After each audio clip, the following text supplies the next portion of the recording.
My name is Allie Franklin Carter, and in September of 1955, I joined the U.S. Navy under their electronics training program.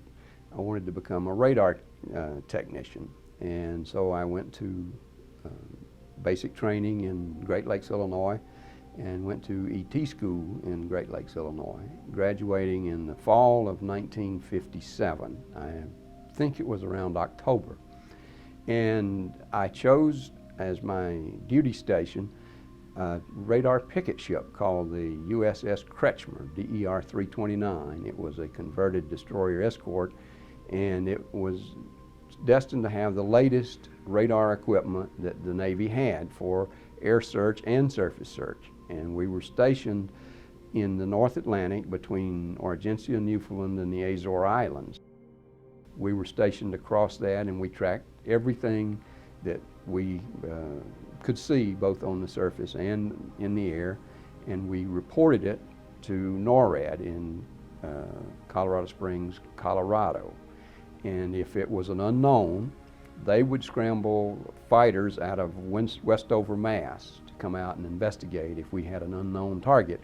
Had a very unusual experience. I was a radar specialist, and my job was to maintain the radars aboard the ship.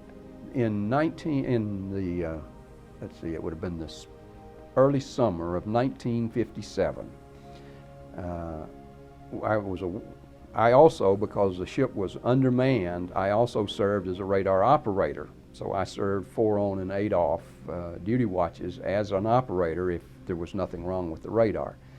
And I got off duty one night at midnight and went to bed, and I was called and told to come fix the radar. There was something wrong with it. And so when I got up to CIC and I asked them what the problem was, they said, well, we're tracking an aircraft here at 3,400 miles an hour. And I said, well, there is something wrong. So I took that radar offline, put the standby radar online, and went to work. And I started running all the tests, and everything was normal. And I completed all of the preliminary tests that you would run to check out a radar, and everything checked out absolutely normal. So I went back into CIC and I said, what did the target just before this, what did they do? And they said, well, they were perfectly normal. It was an airliner, and it was the right course and speed. And by this time, an hour had gone by, and I said, well, what are you tracking now? And they said, well, on the other radar, everything's tracking fine. So I said, well, let's put this back on. We put it back online, and they were tracking normally. Everything's normal. So as a result of talking with them, I said, I can't find anything wrong with the radar.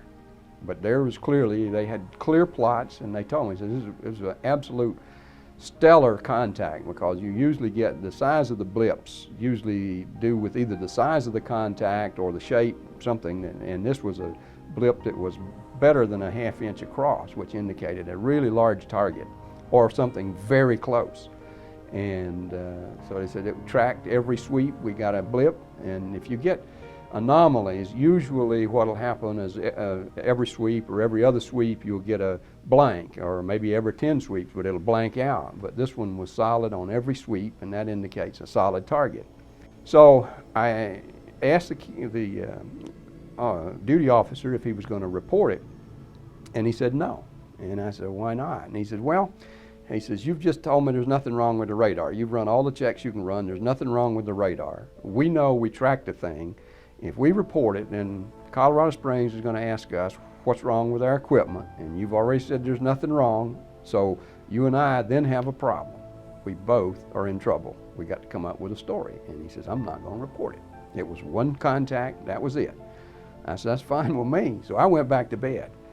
So one night I was on the plot board. This was maybe 3 or 4 months later, and here comes this contact. And the second blip, you could see that this thing was moving. It was moving like 3 or 4 inches on a 360-mile scale. And so sure enough, I plotted it, and it was 3,400 miles an hour. And again, we didn't report it, but they says, there's nothing wrong. This is our friend back, and away we went. And nobody thought anything about it. It was interesting. We didn't make a big deal out of it, but we sure like to know what that was. 3,400 miles an hour in 1957. And the closest thing that we had was about 1,100 miles an hour that had ever been told to us that we might have or might encounter. It happened during the year, the last part of 57 and up until May of 58. It happened at least 3 more times that I had radar operator friends that would tell me, well, we had another one of those fast ones last night. And it always was at night. That's the only other anomaly. I couldn't tell you what time of night. I doubt very seriously that in 1956 and 57 that the U.S. had craft, even in the experimental stage, that could fly 3,400 miles an hour repeatedly. I think that, in particular, where this was, if this would have been a test range or we'd have been sitting down in somewhere in Utah and, you know, they could have been coming over from Nevada or something like that, that's different. But we're sitting in the middle of the North Atlantic with it at least 1,200 miles to any land. So they were flying around the top of the globe with those kinds of speeds for those lengths of time to get from land point to land point. I don't believe we had anything, because I was kept abreast and we were told of all of the latest missiles, all of the latest aircraft that any of the foreign countries had. I was on a secret on a need-to-know basis, but I was shown radar systems and other stuff that was from Russia, and I'm quite sure that the people were concerned about the fact that they didn't know what it was. We didn't have anything that would fly that fast, and that they decided to limit that information, not to let the Russians know what we didn't have or didn't know. And they didn't want anybody to know anything about what we were seeing. And I think that started it, and then it got out of hand. But I know that the only people that they're keeping it secret from today are the Americans. Everybody else knows about it and accepts it. And all the other governments in the world, except England and the U.S. primarily, are accepting it. It's very irritating to me personally to see that go on, because I have thought a lot about how your life would change if the government came out tomorrow and said that we've been lying to you. Well, we all know now that that would be nothing new. They've lied to us for about almost anything. But I think people are at the point where they could accept the fact that they're going to have to make their car payments and their house payments next week the same way they did before this announcement.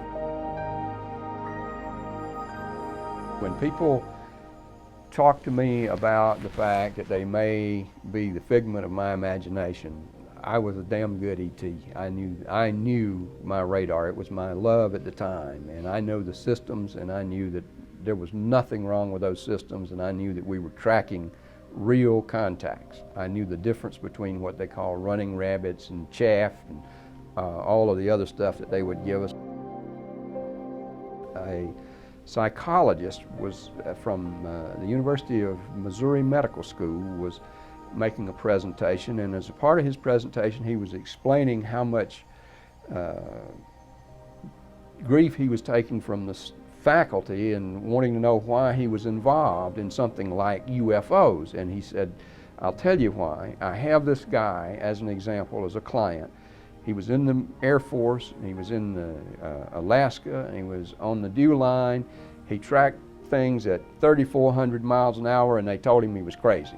And he's still now, all these years later, this was in the late 50s, and he's now having psychological problems, and I'm trying to help people like him, and I figured that's what I was trained for, and that's why I'm doing it. And he says, surprisingly, they kind of leave me alone. But when he said 3,400 miles an hour, I made the effort to track him down after his talk and got the name of the client and actually talked to this client, who was a sergeant in the Air Force. His name was Dave Wallace, and he had been on the DEW line with the big stationary ballistic missile radars that they had, the BMUS system.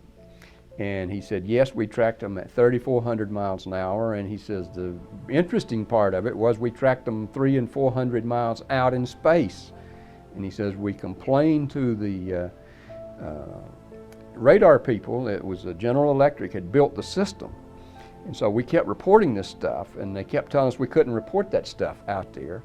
So we said, well, we are doing it, and it is real. And so they came in and actually made movies of the scope And when they took them back and analyzed what they were seeing, they came back and put a fix into the radar so their distance into space was like 12 or 15 miles. They said that's all the ballistic missiles will ever go. You don't need to see any further. So they just limited the receivers to where they would, the scope to where it would only expand to where they could see 12, 15 miles out in space.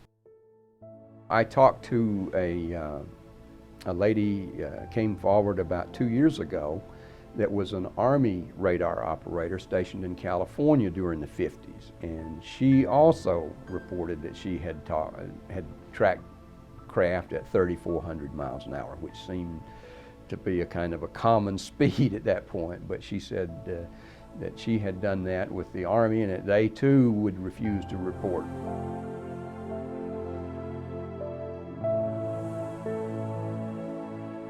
Never met the man, but I talked to him on the phone, and he had been in the Navy, and he had tracked on a destroyer in the Gulf of Mexico. They had tracked an underwater craft, and there were a squadron of ships on maneuvers in the Gulf, and they said that they had a solid target from 2 or 3 of these ships, and that they tried to we call it hemming it in. You try to get over it and around it where it can't get away from you. And they said it escaped every time they tried to do that, and then it would stop, and they'd go back and get, and it was kind of like it was playing with them. And they did that for 2 or 3 hours one day, and it finally took off. I investigated a military sighting that was a friend of mine. We knew each other in business for about 7 or 8 years, and he did not know that I had any interest in UFOs, and I did not know that he knew what a UFO was until I had seen him make a report of a sighting one day. So I called him up and talked to him about it, and he says, well, that was nothing to what I saw when I was in the Air Force. And he says, I'll tell you about it sometime. So I made arrangements to go down and spend a day with him, and he told me about his sighting when he was a lieutenant. He was a navigator on an RB-36, which had the big cameras, and they did all of the secret photographing back in the 50s. And he was the navigator on one of these. There were 22 people aboard this craft, and it was up over North Dakota. And somebody called, he said it was the guy from the tail gunner section called, and says, look out over the left wing. And out about, they estimated 100 yards from the left wing was this 100-foot disc. And this was a clear day. He says they talked to the radar control tower, and they had it on radar, and that they got all of the guys that got up and went and took pictures of it. They had been given cameras. Now this is another part, the secrecy thing. They had been given 35 millimeter cameras and told how to fill out a report if they saw a UFO in there, but they were a reconnaissance bomber group. And so he said all 22 guys got up and looked out the window and saw this thing for about 5 or 6 minutes, and then it just took off. I've talked to him about it many times. We've had a number of discussions about this secrecy issue, and it was interesting when he landed, when this plane landed off of their mission, they were met by, he called it a recce tech. It was and I don't know what that means, it was an Air Force group. And they debriefed all of these people, told them that they could not discuss it for 12 years, that they were under secrecy oath. And then a week later, a group from Washington came out and debriefed them and reminded them of their secrecy oaths. They confiscated all the camera and the films and everything, took all the film. Oh yeah, they had pictures of it. And he said they took all the film. And then when he was discharged from the Air Force, he was a colonel in the reserves, and when he was discharged finally from the reserves into retirement, they reminded him again that he had signed a secrecy oath about this. There's just no real reason for it except that it got to be a policy, and everybody's afraid to change that policy. But then I look at it, and the Chinese have all our Russian secrets, all of our atomic secrets, and all of our missile secrets, and yet the American people can't be told that there's possibly craft out here from another era and another part of the solar system or the universe, and that they can't handle it, which is a ridiculous argument. But I think it's important that we recognize that there are civilizations that we need to communicate with.